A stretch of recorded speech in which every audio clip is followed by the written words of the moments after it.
bad about air-conditioned places and vehicles and stuff during a hot day is it's relaxing and get in there. When we get back out, it's like, ugh, so hot again. Because you could get used to the weather now afterwards, but then when you go in, it just messes everything up. I don't think it's a very maintained trail if it is one.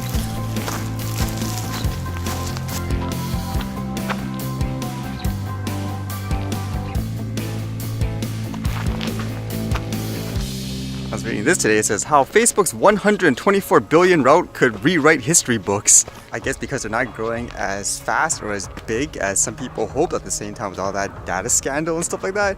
They basically lost about 20% of their market share. Holy cow. And you can even see the chart in comparison to other big jobs for other companies. That's pretty much the biggest in history, it seems like. Although I wonder if regular people even care about stuff like this, because for the most part for some people, hey, the platform's open, might as well use it. Who cares about all the business and behind the scenes stuff? And this was interesting to read. It says, teens at UW's SHAD camp imagine using drones to evacuate areas during natural disasters. Plan gives teens the powers to make them feel in charge of their own safety, Tara Gover says. A group of teens from across Canada have imagined a way to use drones to effectively and safely lead people out of areas where there are earthquakes, floods, forest fires. The teens are attending the SHAD network program at the University of Waterloo. So to my understanding, it's kind of like, okay, you're lost in a place, I guess, like here, for example. So how can you actually guide your way out of there?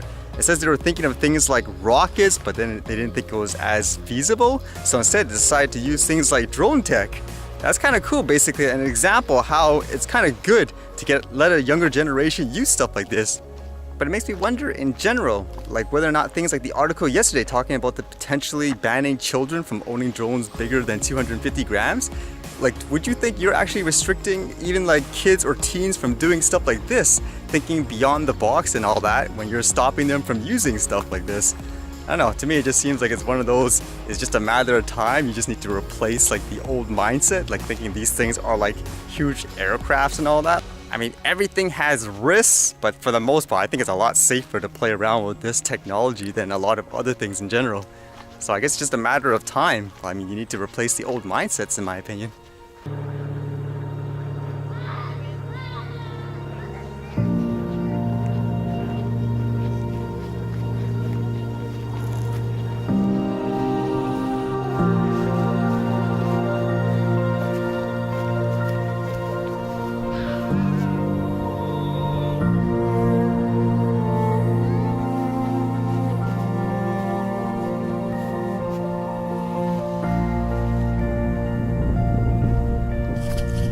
Hottest point's about 43, it seems like, or never mind, 46.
Alright, see you guys later.